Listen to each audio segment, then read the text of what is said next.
Hi అండి. ఇప్పుడు చల్లారిన తర్వాత కూడా క్రిస్పీగా బజ్జీలు ఉండాలంటే ఇలా చేయండి ఒకసారి. ఒక కప్పు శనగపిండి తీసుకునేసి అందులో ఒక స్పూన్ అంతా వాము వేసుకుందాం అండి.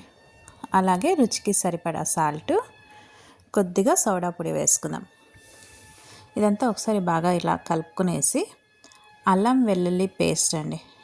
ఇలా కొద్దిగా మనము క్రష్ చేసుకునేసి అల్లం వెల్లుల్లి వేసుకుందాం. అల్లం వెల్లుల్లి వేయడం వల్ల బజ్జీలు చాలా అంటే చాలా టేస్ట్ వస్తాయి. అంటే లైట్గా వేసుకోవాలండి. ఇలా కొద్దిగా వాటర్ వేసుకునేసి పిండిని బాగా కలుపుకుందాం. ఉండలు లేకోకుండా మన బజ్జీల పిండి ఎలా ఉంటుందో అలా కలుపుకుందాం అండి. చూడండి ఎక్కడ ఉండలు లేకోకుండా బాగా వచ్చింది కదా పిండి అంతా. ఇప్పుడు బజ్జీలు బాగా మనకి పగలాలి అంటే ఒక హాఫ్ లెమన్ వేసుకోవాలండి. బజ్జీల పిండిలో లెమన్ వేసుకుంటే మనకు బజ్జీలు బాగా పగిలి వస్తాయి, అలాగే క్రిస్పీగా కూడా ఉంటాయి. ఇలా అంతా ఒకసారి బాగా కలుపుకునేసి ఇప్పుడు బజ్జీలు వేసుకుందాం అండి.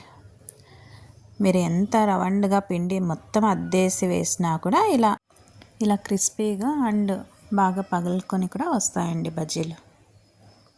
ఒక్కొక్కరు ఇలా రౌండ్గా ఉండే బజ్జీలు తినరు కదా, అలాంటి వాళ్ళకి ఇలా మనం ఈ ప్రాసెస్లో చేసుకుంటే బజ్జీలు పర్ఫెక్ట్గా వస్తాయండి.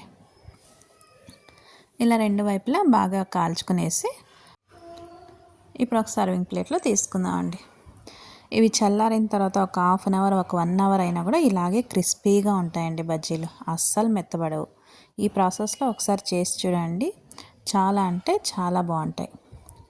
మీకు ఈ వీడియో లైక్ అవుతే లైక్ చేయండి, షేర్ చేయండి, కామెంట్స్ చేయండి, సబ్స్క్రిప్షన్ చేసుకోండి. క్రిస్పీ పచ్చిమిర్చి బజ్జీ.